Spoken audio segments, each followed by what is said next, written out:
Hello everyone, সবাই কেমন আছো? আশা করি ভালো আছো। আমিও মোটামুটি আছি ভালোই। তো এরা দেখতে পাচ্ছ আমরা চলে গেছি আমার বাবানের দিদুন বাড়িতে, মানে আমার বাবার বাড়ি। তো যাই হোক, তো এখানে আমাদের হোলির আগেই সবাই গ্রাম সবাই নিয়ে মেতে উঠেছে হোলি উৎসবে। উৎসবটা হলো মহোৎসব ছিল, তো সেটার নগরে বেরিয়েছিল। তো সেই উপলক্ষেই মোটামুটি হোলি খেলা শুরু হয়ে গেছে। তো দেখো সবাই মাইকে করে টোটোতে করে নিয়ে বেরিয়েছে নগরে, এবং সবাই হোলি খেলায় মেতে উঠেছে কীভাবে। আমরা কিন্তু প্রত্যেক বছর এইভাবেই মেতে উঠি হোলি খেলায়, রং খেলার দিন, অথচ এত সুন্দরভাবে মেতে ওঠা হয় না যদিও বা। তো আমার একটু মুখের সমস্যা আছে, তো যাই হোক, এটা একটা অনুষ্ঠান পারপাস, হোলি খেলা হচ্ছে যদিও বা, তো সেই কারণে আমি আর কাউকে কিছু বলিনি। তো যাই হোক, একদিনই তো মাখাবে, প্রতিদিন তো আসবে না মাখাতে, তো সেই জন্য আর কাউকে কিছু বলাই হয়নি। তো যাই হোক, ওটা একটা আনন্দের মুহূর্ত। তো সেখানে কি হবে না হবে সেটা পরে দেখা যাবে, চলো। তো একদম আকাশে বাতাসে যেন রঙিন হয়ে উঠেছে, হলুদে হলুদ চারিদিকে।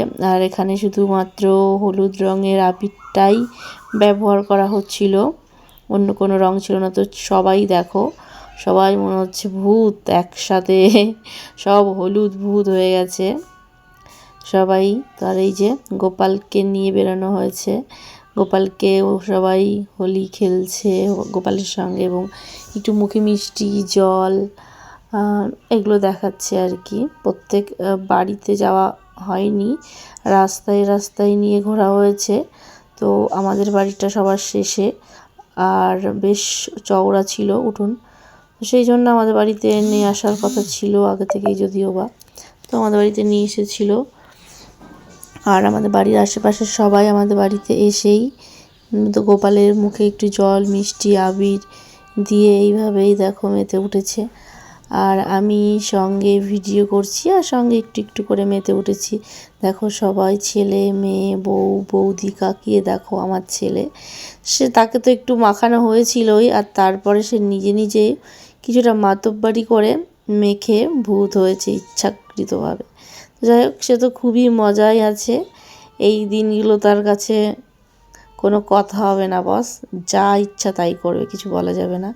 আর আমি কিছু বলিও নি, কারণ আমাদের এখানে তো ওই সব খুব একটা অংশগ্রহণ করা হয় না। এই যে আমার ভাই, সেও ভূত, আমার মা।